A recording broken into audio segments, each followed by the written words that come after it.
Bonsoir, bienvenue dans votre journal des associations avec Jessica.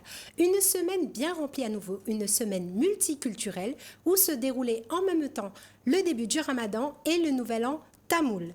Et aujourd'hui, donc, nous allons recevoir sur notre plateau deux femmes qui s'engagent pour aider les femmes en difficulté, Jeanne Grondin et Alice Brodel de l'association Cœur de Femmes qui intervient principalement donc sur Mafat et dans la résidence pour personnes âgées Évariste de Parny de la Possession. Mais avant, bref, quelques images de la célébration du grand Foutari organisé par l'association des Anjouanais de Saint-Louis qui, à l'occasion, recevait donc l'imam de la mosquée de Saint-Louis, M. Mahmoud Ismaël, pour l'appel à la prière en rupture du jeûne. Reportage.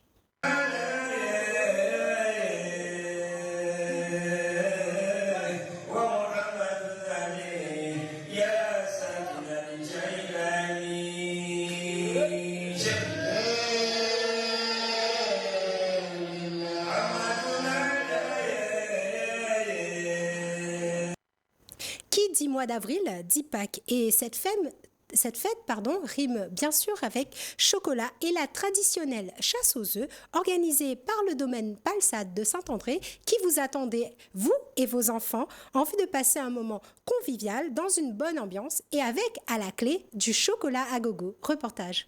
Au domaine Palsade de Saint-André que petits et grands s'étaient réunis pour la traditionnelle chasse aux œufs organisée par le domaine et qui se veut accessible à tous et dont le but est de faire plaisir malgré ces temps de crise, comme l'explique Monsieur V, propriétaire du domaine.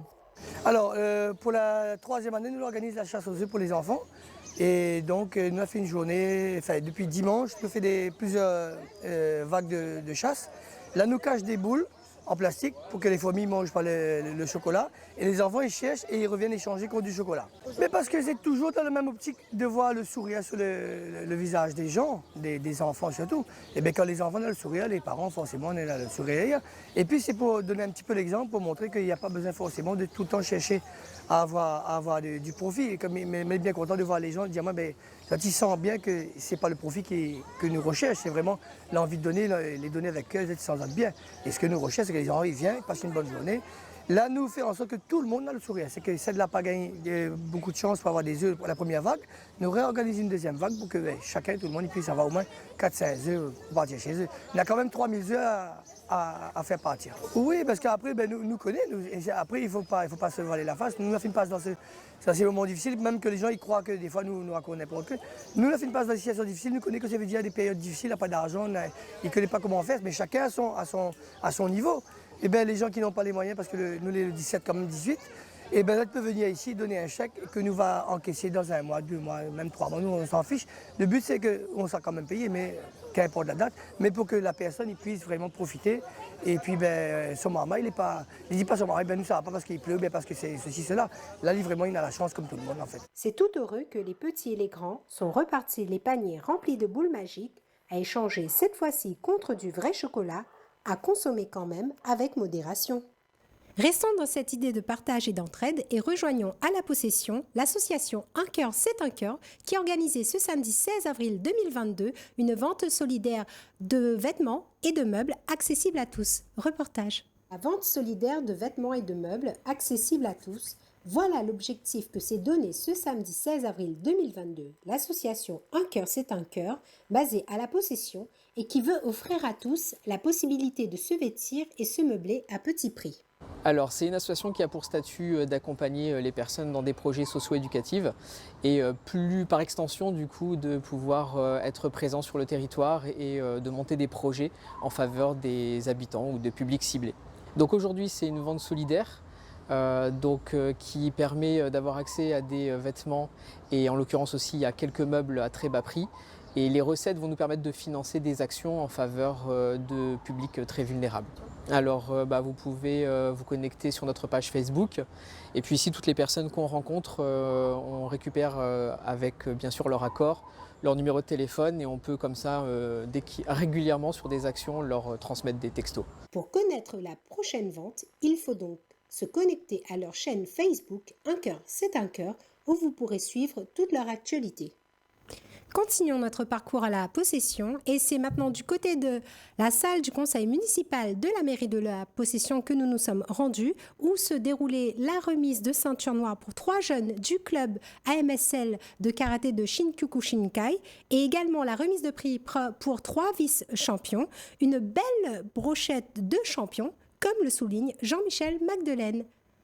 C'est dans la salle du conseil municipal de la mairie de la Possession que s'est déroulée la remise de la ceinture noire pour 3 jeunes qui, après 8 ans d'entraînement, ont obtenu la fameuse récompense, une ceinture amplement méritée selon le sensei Magdelaine. Brochette de personnes à la Possession qui honorent, on va dire, le karaté et la ville de la Possession, qui s'investissent dans le Kyokushin. Et là, par exemple, on a aussi ces 3 personnes qui sont devenues ceintures noires. Ils ont commencé chez moi, ils avaient 5 et 6 ans. Aujourd'hui, ils ont 13 et 14 ans et ils sont devenus ceintures noires. Et ça fait 8 ans. 8 ans de pratique, il faut être investi. Pour moi, c'est vraiment un honneur d'avoir combattu en France. C'était dur, mais j'ai réussi. Moi, je vise le championnat du monde. Je m'entraîne à chaque fois et si j'arrive, la ceinture noire. C'était difficile, mais je suis arrivée. Mais la prochaine fois, je serai premier. De belles prouesses saluées par Vanessa Miranville, maire de la Possession, qui encourage les jeunes à ne jamais baisser les bras. Donner le cap à d'autres jeunes, j'espère, demain, ici, dans votre discipline, mais peut-être dans d'autres disciplines aussi. J'ai bien retenu le don't give up, never give up. Voilà, n'abandonne jamais. Voilà, c'est quelque chose qu'on applique nous aussi dans un autre domaine. Mais quel que soit le domaine de la vie, que ce soit personnel, professionnel, sportif, ne jamais abandonner. Et moi j'aime beaucoup cette citation qui vient de Nelson Mandela qui dit à peu près la même chose, qui dit « Je ne perds jamais, soit j'apprends, soit je gagne ». Des jeunes qui sont fiers de leur parcours respectif.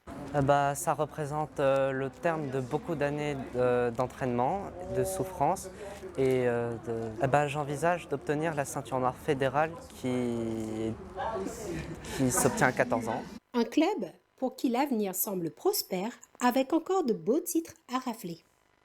Organisé par l'association La Rue Famille de France 974 et la coopérative Rajpurani de M. Samiarai, le village en fête Tamil 974 s'est déroulé sur la place Festival de la Possession ce samedi 16 avril 2022 avec divers stands d'information, des ateliers animés par des associations et avec comme clôture un spectacle de danse indienne, un bal tamoul et le concert de Daniel Waro. Reportage. Dessin au aînés, ateliers pour enfants, danse, slam et vente à but humanitaire. Les associations s'étaient réunies pour célébrer comme il se doit le Nouvel An tamoul, organisé en partenariat par Samia Rai de la coopérative Rajpurani 974 et l'association Rue des Familles 974. Alors ma présence ici en fait c'est dans le but de justement faire des rencontres par rapport à d'autres associations et notamment faire connaître aussi mon association et puis voilà. Des produits en vente au profit de l'association, donc des lingettes démaquillantes lavables qui ont été fabriquées, qui ont été conçues principalement donc, pour l'association et qui sont en vente sur notre stand avec des produits aussi de nos partenaires. Une société qui vend des livres depuis plus de 20 ans à des prix réduits, des livres neufs dans toutes les crèches, les écoles à La Réunion. Beaucoup d'événements culturels comme le village en fête tamoul. On fait aussi le salon de la maison et on fait des ventes portes ouvertes aussi à notre local du port, à la Sémire ZAP 2000. En fait, le livre est très important, surtout pour les enfants, puisque ça nous permet de nous évader, de partir tout en restant dans son canapé. Donc ça, en plus, ça a des vertus sur l'apprentissage, sur l'orthographe, sur le champ lexical, sur le vocabulaire. Et ça ouvre l'esprit. On en a vraiment besoin en ces périodes de crise, de s'évader. L'association Cœur de Femmes était également présente sur le site. Alors cette association, nous travaillons beaucoup sur Mafat dans tous les îlettes. Alors notre objectif c'est d'amener tout ce qui dit prévention au niveau médical pour apporter aux Mafatais un maximum d'informations concernant la gynécologie, les contraceptions, la ménopause, la connaissance de son corps. Nous avons avec nous des thérapeutes, des psychologues, des des médecins. Et le but, c'est justement de mettre des ateliers en place pour la famille aussi et les enfants, sur la sexualité pour les enfants. Et pour les adultes, mettre des ateliers pour la famille et les besoins et toutes questions diverses. Une seconde édition qui s'est soldée par un spectacle de danse indienne et un concert de Daniel Waro. Nous sommes maintenant de retour sur notre plateau avec nos invités, donc Jeanne Grondin, présidente de l'association Cœur de Femmes, que nous avons vu donc à l'instant sur vos écrans, et Alice Brodel de l'association également, qui est médecin, et donc qui propose des aides diverses, des informations pour les personnes âgées et pour les gens de Mafat. Mesdames, bonsoir. Bonsoir. Déjà, est-ce que vous pouvez vous présenter respectivement et expliquer un petit peu aux téléspectateurs en quoi consiste votre association ? Alors, donc, moi, je suis Jeanne Grondin de l'association Cœur de Femmes. Je suis la présidente. L'association a commencé en 2019. Notre but, c'est d'aider les femmes, les familles. Donc, en 2019, nous avons commencé, évidemment, sur Mafat, avec des actions en esthétique, prévention mémoire. Donc, il fallait commencer quelque part. Et au fur et à mesure, donc, on a essayé de développer l'association.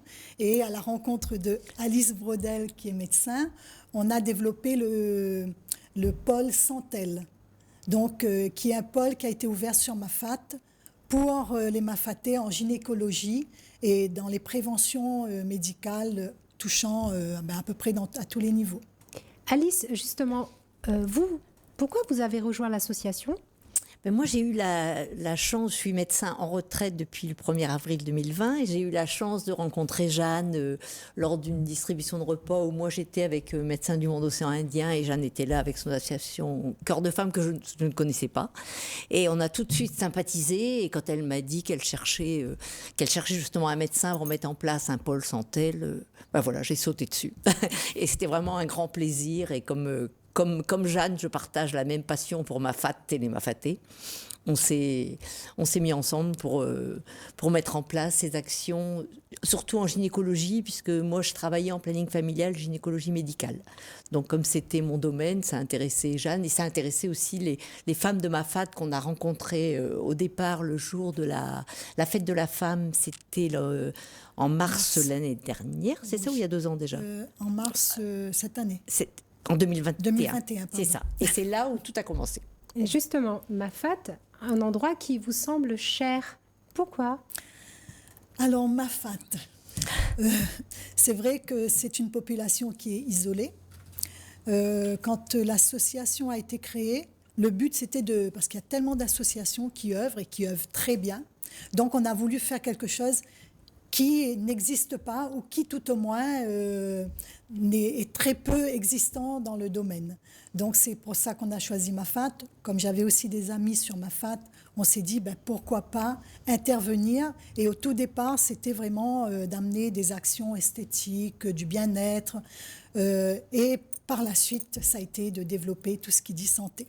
C'est vrai que Mafat est un lieu isolé donc, de La Réunion. Et Alice, justement, pour y aller, comment vous faites ? Moi, ma passion, c'est le trail, la course à pied. Donc ça, c'était pas trop compliqué. C'est un endroit tellement magnifique quand on aime marcher, courir. Et puis, j'étais, il y a 20 ans, médecin de Mafat quand c'était le département, parce que je travaillais au département, quand c'était le département qui prenait en charge ces missions. Donc, j'étais sur Îlette à Malheur. Et c'est vrai que ce qui était frustrant, c'est le manque de temps, parce qu'on n'y va qu'une demi-journée par mois, et on n'a pas il y a l'hélicoptère, parce que là on y allait en hélicoptère, donc pas le temps d'expliquer aux gens ce qu'on aimerait leur expliquer avant de passer à la consultation.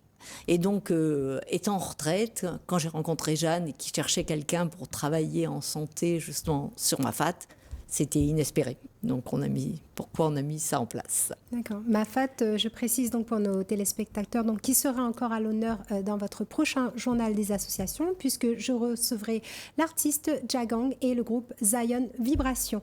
Et je continue un petit peu avec vous, puisque quand moi je vous ai rencontré donc, lors du village en fait Tamil 974, ce qui m'a attiré, c'est ce slogan-là que vous avez donc attaché derrière vous et qui disait « Femme, tu as de la valeur et du potentiel en toi, relève le défi ». Pourquoi ce slogan-là et est-ce que vous pensez que les femmes manquent de confiance en elles aujourd'hui? Alors, ce slogan, c'est le fait justement que les femmes ont beaucoup de potentiel. Elles ont beaucoup de valeur. D'ailleurs, Cœur de femme, c'est sans S, parce que chaque femme est unique. Donc, pour moi, ce slogan veut dire beaucoup. Ce n'est pas de dévaloriser la femme en disant qu'elle a un manque de potentiel ou qu'elle a peur de relever des défis. Pas du tout. C'est au contraire de dire à la femme, elle a beaucoup de potentiel en elle. Il y a beaucoup de défis à relever en tant que femme, en tant que maman, en tant qu'épouse, en tant que femme qui travaille, en tant que femme à la maison. Et dans tous les cas de figure, les femmes, elles ont beaucoup de potentiel dans tous les domaines. Et c'était d'encourager les femmes à se dire que, étant donné qu'on a tout ce potentiel-là, on peut encore aller plus loin. Et on peut encore relever la tête et relever d'autres défis de la vie qui sont là. Et qu'on a beaucoup de capacités en nous. Effectivement, donc là, le but était quand même de valoriser la femme, de lui dire tu as tout ce qu'il faut en toi, voilà. Et donc il faut que tu te prennes en main quelque part. Et Alice, justement, pour vous, quelle est la place de la femme aujourd'hui dans notre société? Elle a une place fondamentale.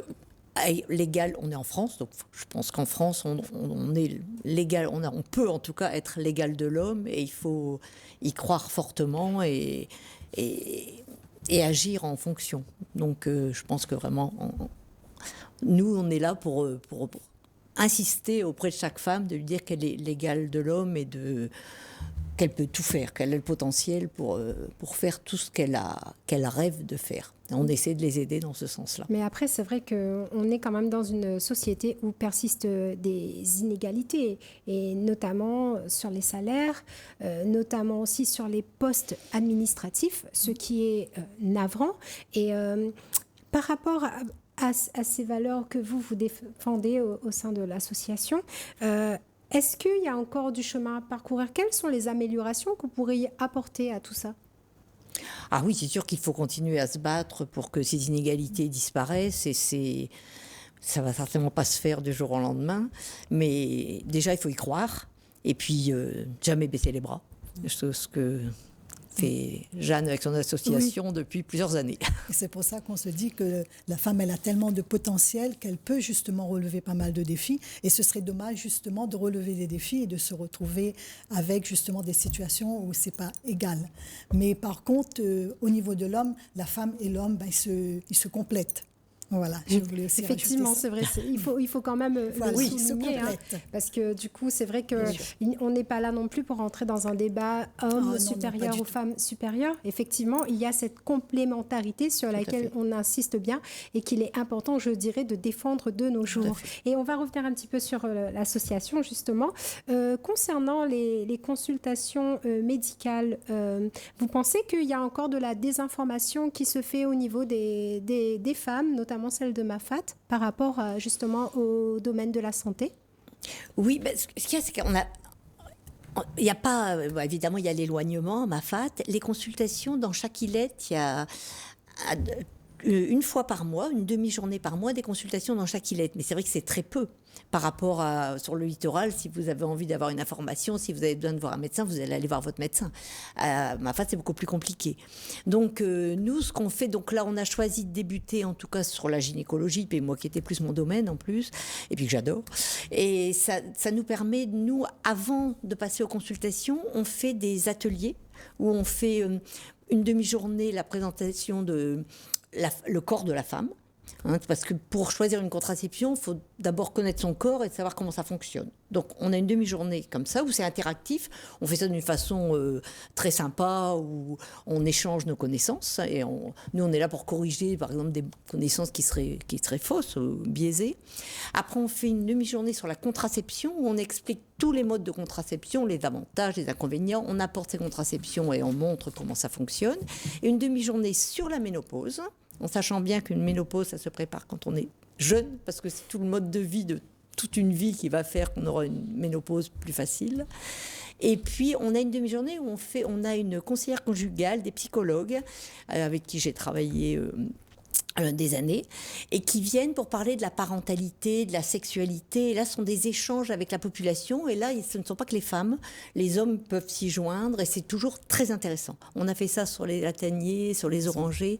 Et c'était vraiment vraiment de très bons échanges. Et Jeanne, justement, l'association s'appelle Cœur de Femmes, mais pas seulement, puisque vous vous occupez également de personnes âgées. Vous pensez qu'elles sont encore oubliées de nos jours ? Alors, les personnes âgées, c'est vrai que c'est encore un domaine très vaste. Je ne pourrais pas dire qu'elles sont oubliées, parce que je ne veux pas m'avancer non plus, mais je veux dire qu'on peut faire quelque chose pour les personnes âgées. Il y a de quoi faire. Donc, dans cette résidence où il y a 45 logements, nous sommes là le mardi matin, et notre but, justement, c'est d'animer, d'apporter un petit plus, d'être près de ces personnes, et aussi de faire des activités, des ateliers pour les permettre de sortir de l'ordinaire. Voilà, donc c'est surtout ça, et aussi ce contact, et aussi il y a l'intergénérationnel, donc les plus jeunes, les plus âgés, voilà, notre but c'est vraiment que ces personnes ne se sentent pas délaissées et seules. Voilà, en gros, au niveau de la résidence. Et ces personnes âgées sont majoritairement des femmes, ou bien vous accompagnez également des hommes ? Ce sont même des couples, comme c'est une résidence, donc ça touche tout le monde. Ça peut être même les enfants ou les petits-enfants lors d'un atelier qui viennent. Donc c'est pour ça que je parlais d'intergénérationnel. Et c'est très important. Et oui, ça touche la famille. Mais bien sûr, en général, quand on fait quelque chose, il y a souvent beaucoup plus de femmes que d'hommes qui sont là. Et justement, quelles sont les activités un petit peu que vous pouvez proposer lors de ces ateliers ? Alors déjà, on va mettre en avant, parce que c'est notre slogan, mettre en avant le potentiel des résidentes et des résidents. Donc on a une personne qui fait déjà de la peinture, c'est elle qui anime les ateliers, elle habite dans la résidence. On a un pâtissier à la retraite qui lui propose de faire des gâteaux. De temps en temps, on fait des ateliers avec des confections de gâteaux et tout le monde repart avec un morceau de gâteau. En fin de compte, on essaie de ne pas proposer, on va proposer des actions ou sur l'esthétique par exemple, où on fait intervenir un intervenant qui va proposer et expliquer certaines choses, mais le but c'est vraiment de faire ressortir ce qui sont dans les personnes en elles-mêmes. On va essayer de trouver tous les talents, toutes les personnes qui ont un potentiel et qui ont envie de montrer leur savoir-faire. C'est le plus important. Mais en tout cas, c'est vraiment magnifique ce que vous faites comme action pour ces personnes-là, que ce soit pour les gens de Mafate ou même pour les personnes âgées. Merci. Et c'est vrai que moi, ce que je retiens de cette association-là, c'est tout ce côté humain et même tout cet amour qui se dégage, tout ce don de soi qu'apportent les bénévoles. Donc, parce qu'il faut souligner donc, que c'est toute une équipe de bénévoles donc, qui vont comme ça à la rencontre de ces personnes-là en difficulté. Et je pense qu'il est important de le souligner. Et il y avait quelque chose aussi qui m'avait marqué donc, sur votre page Facebook. C'était une affiche qui avait été partagée et qui disait « Personne n'a le droit de te bousculer, de t'agresser, de te mépriser, de te rabaisser. Et toi, tu n'as pas le droit de te laisser faire. Respecte-toi. » Quel était le message que vous souhaitiez faire passer à travers cela ? Alors, ce message, justement, c'est pour dire aux femmes, quelle que soit notre situation, parce qu'on a peut-être des épreuves dans la vie, et quelles que soient les épreuves, en tant que femme, nous sommes capables de relever pas mal de défis, et de relever la tête, et ne jamais se laisser abattre par les circonstances. Parce que souvent, les circonstances sont là pour nous rabaisser et nous amener peut-être à oublier qui nous sommes. Mais une femme est tellement précieuse que moi je dirais aux femmes, quelle que soit la situation que vous traversez, quelles que soient les épreuves que vous traversez, vous pouvez relever la tête. Et je crois qu'en relevant la tête, c'est une certaine dignité qui reprend le dessus. Et le fait d'être entouré, c'est important aussi. Le fait d'être entouré d'autres personnes nous permet aussi d'être plus fortes. C'est pour ça qu'il y a l'association. D'accord. En tout cas, c'est sur ces belles paroles-là que nous allons donc terminer notre journal. Donc, c'était l'association Cœur de Femmes que vous pouvez retrouver donc sur Facebook via leur page. Merci beaucoup, Jeanne et Alice, d'avoir répondu à notre invitation. Et si vous aussi, vous faites partie d'une association qui s'engage, que vous êtes un artiste ou bien que vous ayez une passion, n'hésitez pas à me contacter via Facebook, Jessica Alaguiri, ou même via la page Télécréole, et c'est avec plaisir que je me ferai la joie de vous répondre, je veux dire. Donc, nous voici donc arrivés à la fin de ce journal que vous pouvez retrouver sur la chaîne YouTube Journal des associations 974 Télé Créole. Je vous souhaite une agréable soirée sur votre chaîne.